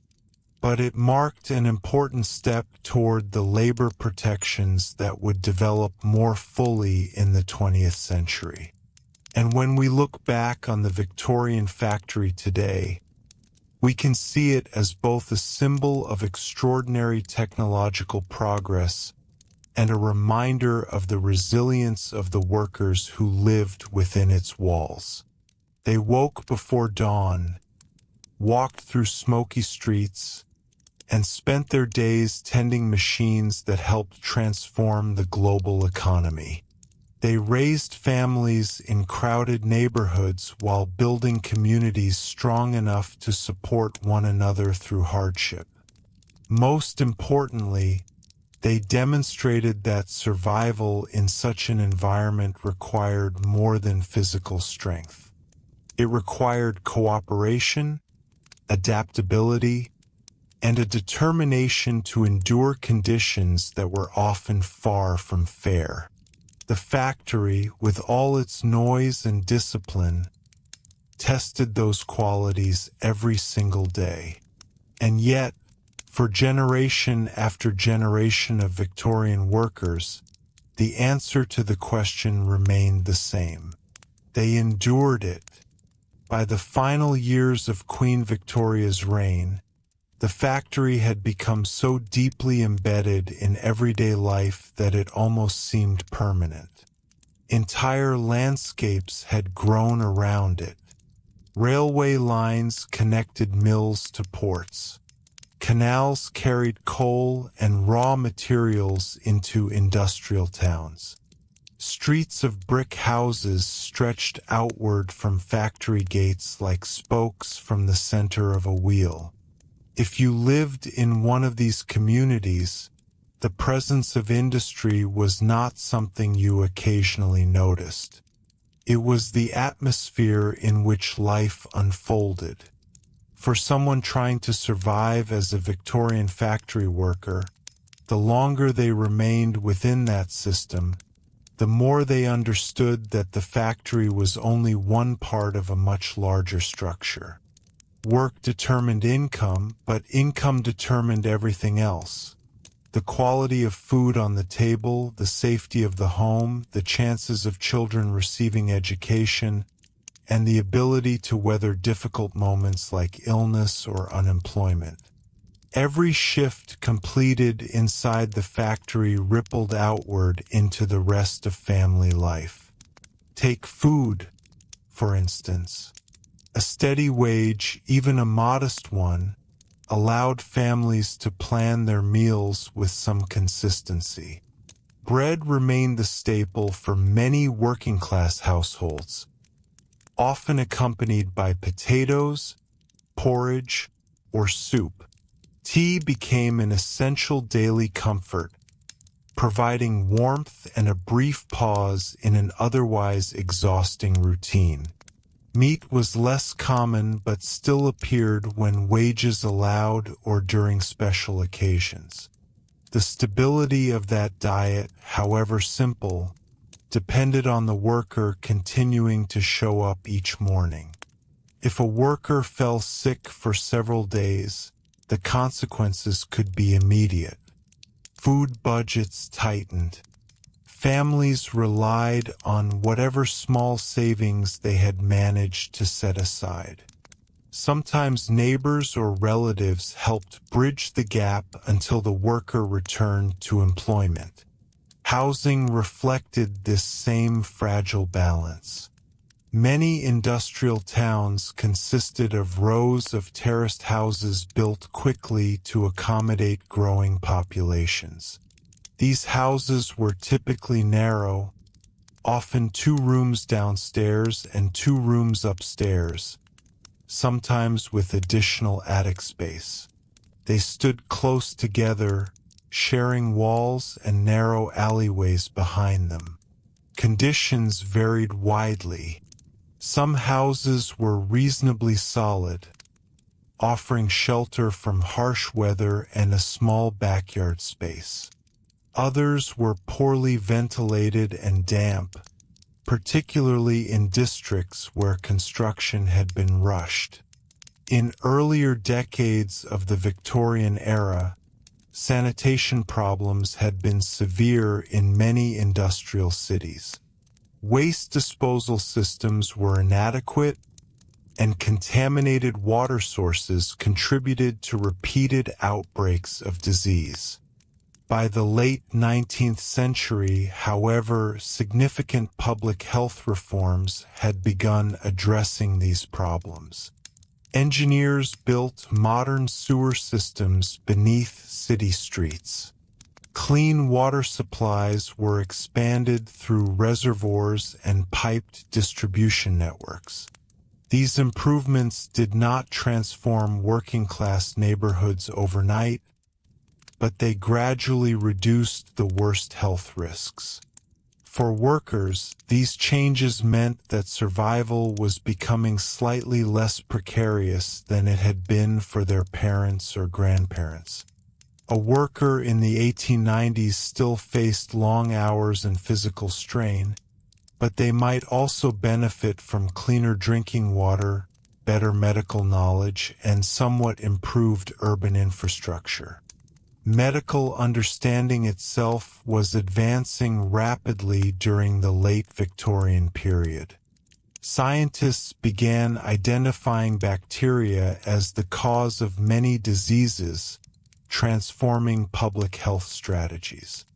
Hospitals expanded and improved their services. Charitable clinics offered treatment to working-class patients who could not afford private doctors. Even so, healthcare remained uneven. Many workers continued relying on home remedies or advice passed through families. Visiting a doctor was often considered only after illness had become severe. In an environment where missing work could threaten the family's finances, people frequently delayed seeking medical attention for as long as possible. Another aspect of survival involved managing exhaustion. Long working hours meant that most factory workers had limited time for rest and recovery. After returning home in the evening, there were still household tasks to complete. Meals had to be prepared. Clothing might need washing or mending. Children required supervision. Sleep, therefore, became an extremely valuable resource. Workers often went to bed early simply because their bodies demanded it. The next morning would arrive quickly, bringing another shift and another long stretch of labor.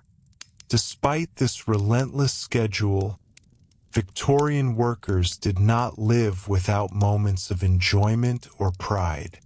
Community events offered brief but meaningful breaks from routine.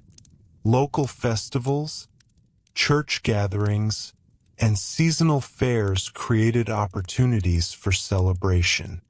These occasions allowed people to step away from the factory identity that dominated so much of their lives. Music played a particularly important role in working-class leisure. Music halls flourished across industrial Britain, offering performances that combined songs, storytelling, and comedy. For workers who spent their days surrounded by the mechanical noise of machinery, the experience of live entertainment provided a refreshing contrast. Sports also began gaining popularity during the later Victorian years. Football clubs formed in many industrial towns, often supported by factory workers themselves. Saturday matches became community events where neighbors gathered to cheer for local teams. These early sporting traditions helped strengthen the sense of shared identity within industrial districts. Education continued expanding as well, creating new possibilities for younger generations. Compulsory schooling laws meant that more children learned to read and write before entering the workforce. While many still found employment in factories or workshops, literacy opened doors to clerical work, technical training, and other forms of employment beyond manual labor. This gradual expansion of opportunity represented one of the most hopeful developments of the late Victorian era. The children of factory workers did not always follow the exact same path as their parents. Some remained in industrial trades, but others moved into occupations that reflected the changing nature of the economy. At the same time, the political influence of working people continued growing. Expanded voting rights allowed more workers to participate in elections. Political movements advocating labor rights gained momentum. Debates about wages, working hours, and social welfare became regular features of public life. These developments did not erase inequality, but they signaled that the experiences of factory workers were shaping national policy. The industrial working class was no longer invisible. Its voice, though still developing, had begun influencing the direction of modern society. When historians reflect on this period, they often emphasize how quickly the world changed during the Victorian century. In the early 1800s, large mechanized factories were still relatively new and controversial. By the end of the century, they had become the backbone of the global economy. Railways connected industrial centers across continents. Steamships carried manufactured goods across oceans. Telegraph cables allowed information to travel faster than ever before. Industrialization had transformed the speed and scale of human activity. Yet beneath all of these dramatic developments stood the daily reality of workers tending machines, assembling products, and maintaining the flow of production. Their lives formed the foundation upon which industrial progress was built. And that brings us once again to the central question. Could you survive as a Victorian factory worker? If you had the physical strength, the patience for repetition, and the ability to adapt to a strict industrial schedule, survival might be possible. Millions of people proved that it could be done. But survival required constant effort. It demanded resilience not only from individuals but from families and entire communities. It meant accepting that work would dominate most hours of the week.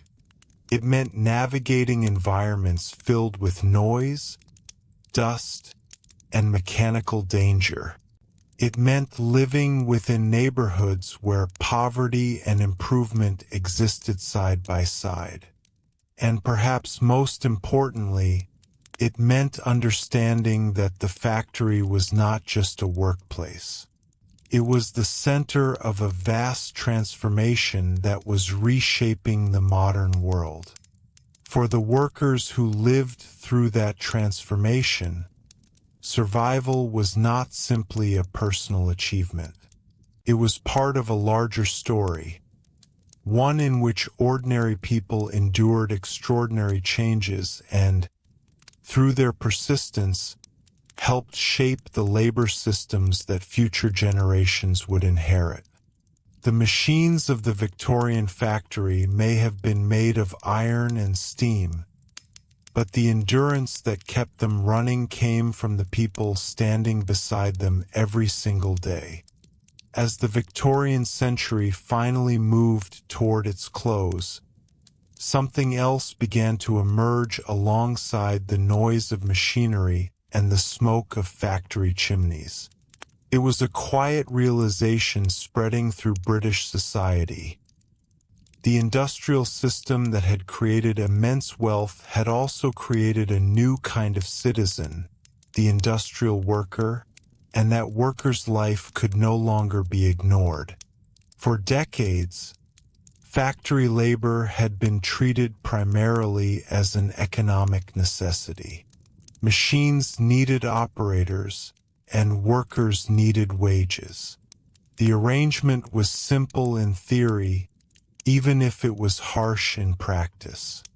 But by the 1890s, after nearly a century of industrial growth, it had become impossible to overlook how deeply the factory shaped not just production, but the entire social structure of the nation. Industrial towns were no longer temporary experiments. Cities like Manchester, Leeds, Sheffield, Birmingham, and Glasgow had grown into enormous urban centers where entire generations had been born, raised, and employed within the factory economy. The children of factory workers often became factory workers themselves, inheriting not land or property, but familiarity with machines, schedules, and industrial discipline.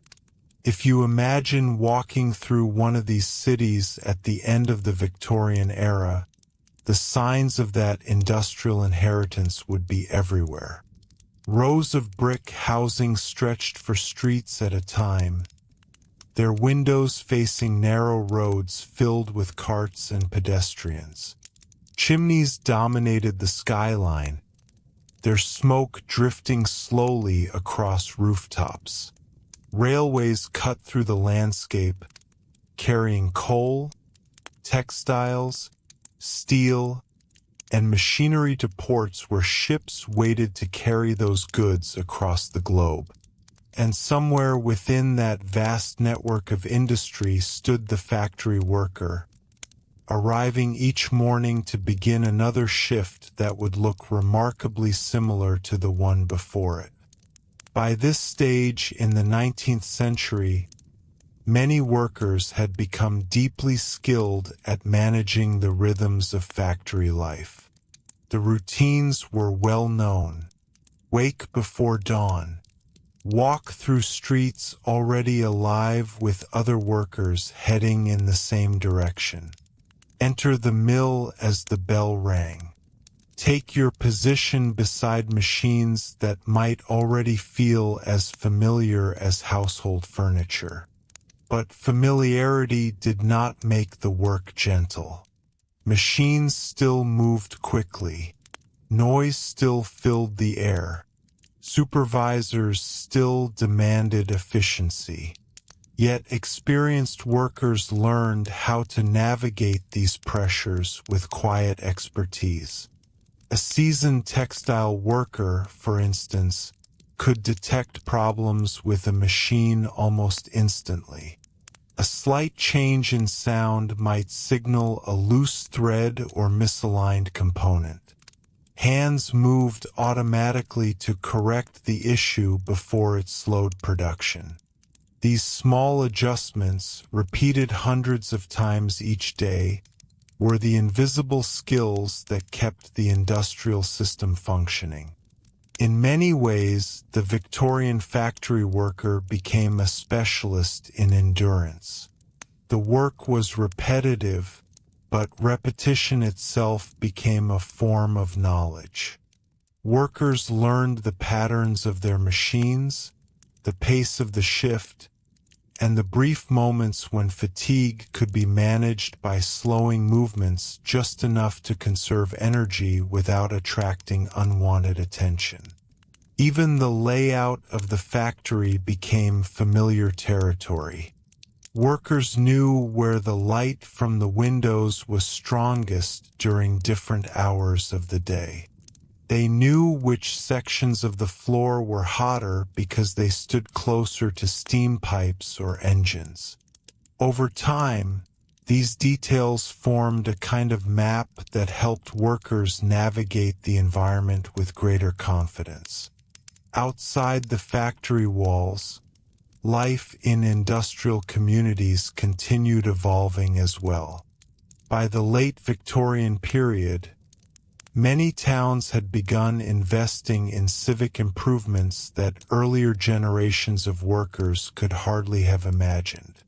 Public libraries opened their doors to working-class readers, offering access to books, newspapers, and educational materials. Parks created green spaces where families could walk on Sundays, enjoying fresh air that felt very different from the smoke-filled factory districts. Municipal governments expanded street lighting and paved roads that had once turned into muddy channels during heavy rain. These developments reflected a growing belief that industrial cities required not only factories but also institutions that supported the well-being of the people who lived there. Reformers argued that education, sanitation, and recreation were not luxuries, but necessary parts of a healthy society. The expansion of education, in particular, began altering the future for many working-class children. Compulsory schooling laws ensured that children spent more years in classrooms before entering the workforce. Reading, writing, arithmetic, and basic science introduced new ways of thinking about the world. For some young people, education opened paths beyond the factory floor. Clerical positions in offices, technical apprenticeships, and skilled trades offered alternatives to purely manual labor. These opportunities remained limited compared with the vast scale of industrial employment, but they represented an important shift in expectations.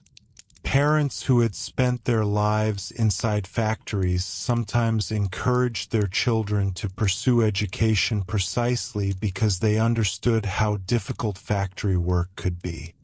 The hope of a different future became part of family conversations in many industrial households. Meanwhile, the political landscape of Britain continued changing as well. Expanded voting rights meant that more working-class men could participate in national elections. Political movements advocating labor reforms gained influence. Discussions about fair wages, workplace safety, and social welfare moved from factory gates into Parliament. Trade unions played an increasingly important role in these debates. Organized labor gave workers a collective voice that was difficult for employers or politicians to ignore. Strikes and negotiations became tools through which workers demanded improvements in pay, hours, and conditions. These struggles were not always peaceful. Industrial disputes sometimes caused tension between workers, employers, and local authorities. But they also demonstrated that factory workers were no longer passive participants in the industrial system.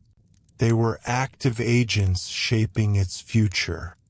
Looking back, historians often describe the Victorian factory worker as one of the central figures of modern history.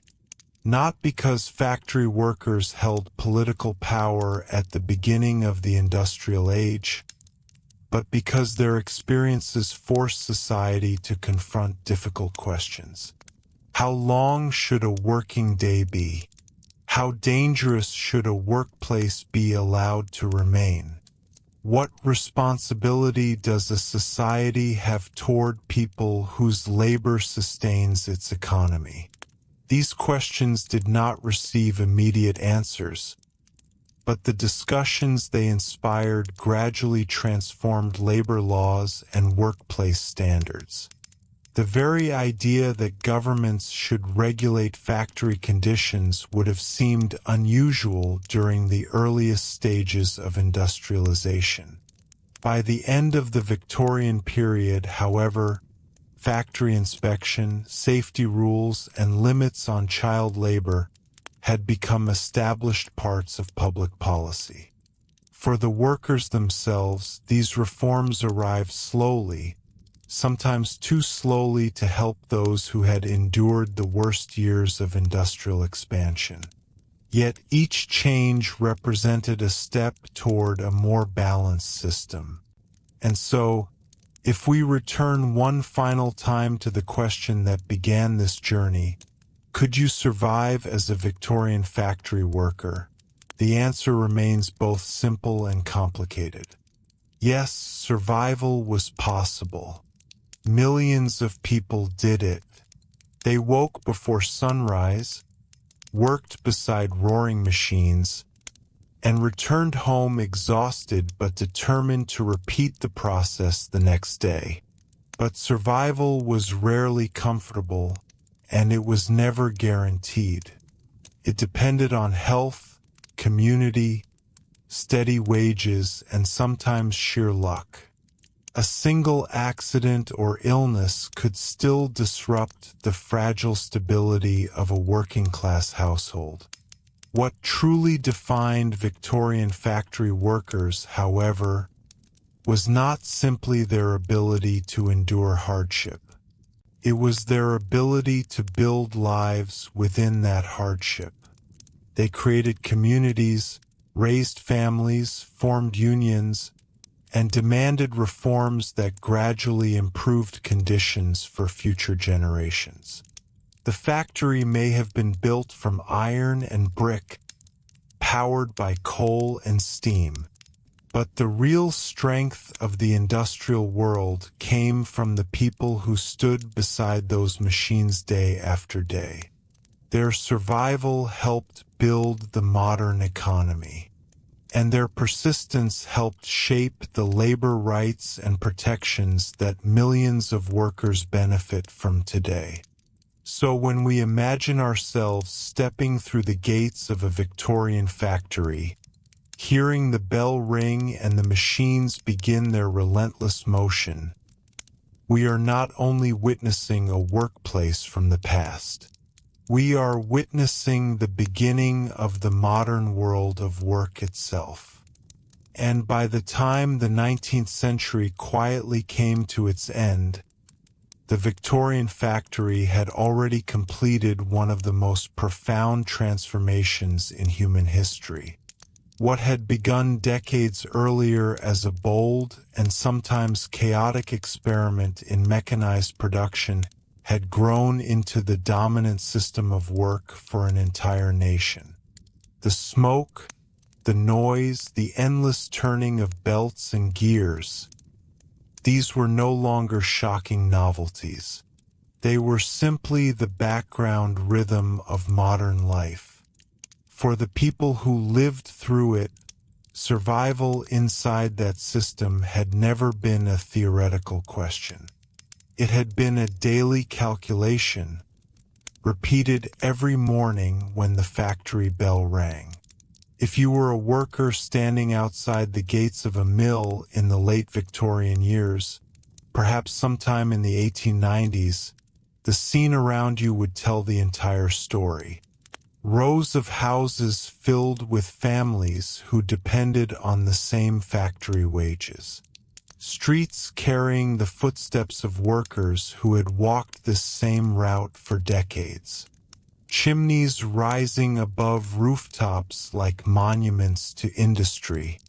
Railways stretching outward toward ports and cities, carrying the products that those workers helped create. Inside the factory, The machines still moved with the same relentless determination they had shown since the earliest days of industrialization. Steam engines turned their great shafts. Belts rattled overhead. Frames and looms worked in precise, mechanical rhythm. The factory demanded attention, discipline, and endurance just as it always had. But by this point, something subtle had changed. The workers themselves had changed the system. Over the course of the Victorian century, millions of ordinary men and women had learned how to live within the factory world. They had adapted to its demands, endured its hardships, and slowly forced society to recognize the cost of industrial progress. Through quiet persistence, through organization, through the building of communities and unions and political movements, they had begun reshaping the conditions under which industrial labor took place. The factory worker of 1895 was not quite the same figure as the factory worker of 1825. Hours were still long, but in many places they had shortened compared with earlier decades. Child labor had not vanished entirely, yet it had been restricted through new laws that kept more children in schools instead of beside dangerous machines. Safety regulations had begun appearing in factories where previously there had been none. Government inspectors now visited industrial workplaces, something that would have seemed unimaginable in the earliest days of the Industrial Revolution. Even the cities themselves had begun changing. Sewer systems carried waste away from crowded neighborhoods. Clean water flowed through pipes instead of relying entirely on polluted wells or pumps. Public parks offered spaces where workers could walk beneath trees rather than factory chimneys. Libraries allowed readers from working families to discover books and newspapers that connected them to a wider world. None of these changes erased the difficulty of factory life. Work was still exhausting. Wages were still modest for many families. Economic downturns could still threaten livelihoods without warning. But the industrial system had begun learning something important. Machines might drive production, but people sustained the system. And people had limits. When we look back today, it can be tempting to see Victorian factories only as places of hardship. The noise, the pollution, the long hours, the injuries, these details are real and well documented. Yet the factory was also a place where something else was quietly unfolding. It was where modern labor rights were slowly being born. The demand for safer machinery, for shorter hours, for fair wages, and for dignity in the workplace did not emerge suddenly. It grew gradually out of the experiences of workers who spent their lives beside those machines. Every complaint, every petition, every strike, and every reform debate pushed the system a little further toward recognizing that industrial success could not exist without human well-being. The factory worker, in other words, helped invent the modern idea that work itself should be regulated and protected. And that may be the most powerful legacy of all. Because if you imagine yourself stepping back into that world, standing on a cold morning outside a Victorian mill, hearing the distant rumble of engines beginning another shift, you might still wonder whether you could survive there. Could you endure 12-hour days beside machines that never seemed to tire? Could you tolerate the dust in the air, the constant clatter of metal, the pressure to move quickly and carefully at the same time? Could you live in a world where a single missed day's wage might disrupt your family's fragile stability? Perhaps you could. After all, millions of people did. But the deeper truth of the Victorian factory is not just about whether survival was possible. It is about what survival meant. For those workers, survival was not passive endurance. It was active adaptation. It meant building friendships on the factory floor, supporting neighbors during illness, raising children who might one day find different opportunities, and slowly insisting that the industrial world should become more humane. The factory shaped their lives, but they also shaped the factory. Through their persistence, the system that once demanded endless labor began slowly acknowledging the people who powered it. The reforms that emerged during and after the Victorian era, the safety standards, the limits on working hours, the expansion of education, and the recognition of organized labor, were all influenced by the experiences of those workers who had stood beside spinning frames and furnace fires for decades. So in the end, the question of survival becomes something larger than an individual challenge. The Victorian factory worker did survive, but more importantly, they changed the future while doing so. Every modern workplace regulation, every safety guard on a machine, every weekend day of rest, and every expectation that workers deserve protection carries a faint echo of those earlier lives spent inside the industrial mills of the 19th century. The machines may have been made of iron and steam, but the endurance that built the modern industrial world came from the people who stood beside them, day after day, shift after shift, determined not only to survive, but to make that survival mean something for the generations that followed. And that is where the story of the Victorian factory worker truly ends. Not in the noise of the machines, but in the quiet legacy they left behind.